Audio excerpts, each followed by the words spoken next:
Kinilaw na liempo at crispy karugtong ng tumbong mga boss. Siyempre, tagay na rin yan. Hinugasan ko lang na maigi yung nabili kong laman loob ng baboy. Nilamas-lamas ko lang sa asin yan mga boss. Ganun din sa kaperasong islab ng liempo ng yubab. Wala nang paligoy-ligoy pa, pakukulaan ko na agad yan. Nilagyan ko lang yan ng mga kaperasong luya, wangba, pamintang wasak, at saka na rin mga nagpuputi ang mga asin mga boss. Pagkatapos ng tubig, ang pampinali yung suka. After 30 minutes, okay na yan. Babanlawang ko naman agad dyan para mawala talaga yung mga sapal-sapal niya sa gilid. Basta lumamig lang siya uli. At ito naman ang the best para sa panghiwa. Maraming salamat po Wukbang PH. Tignan mo naman kung gaano katalas yan. Kaya kung ako sa inyo, Roxy na rin kayo neto mga boss. Pagkatapos ko nga palang hiwain yan into bite size, sinunod ko na yung onion leeks. Kasi ipapalamang ko yan sa loob ng karugtong ng tumbong mga boss para talaga may juiciness pa. Ano pa bang gagawin dyan? Ipiprito ko na. Naglagay lang ako ng second class na mantika. Kahit hindi naman gaano karami mga boss. Baliktaran na lang pagkaprito ng kabila. Biruin mo, naprito agad. Ganong kabilis lang yun mga boss. Ano ka ba naman? Nirekta ko na agad sa paghiwa ng luya. Katamtamang liit lang din kasunod ng sibuyas. Ganyan lang din mga boss. Para talaga humahalimuyak sa bibig mo yan. Sabay follow up ng siling berde at pula para medyo balanse.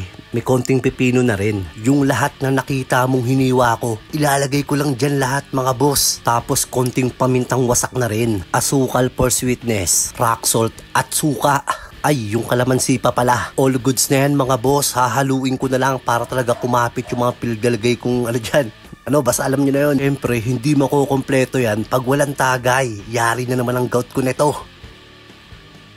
O paano mga boss, maraming salamat po sa patuloy niyong suporta. God bless. Paano mga boss, tagin na muna.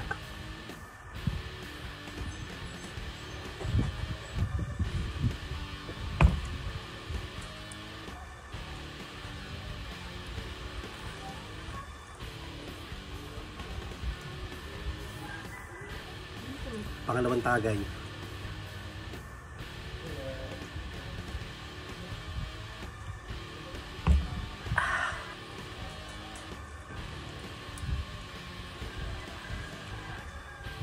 Quality.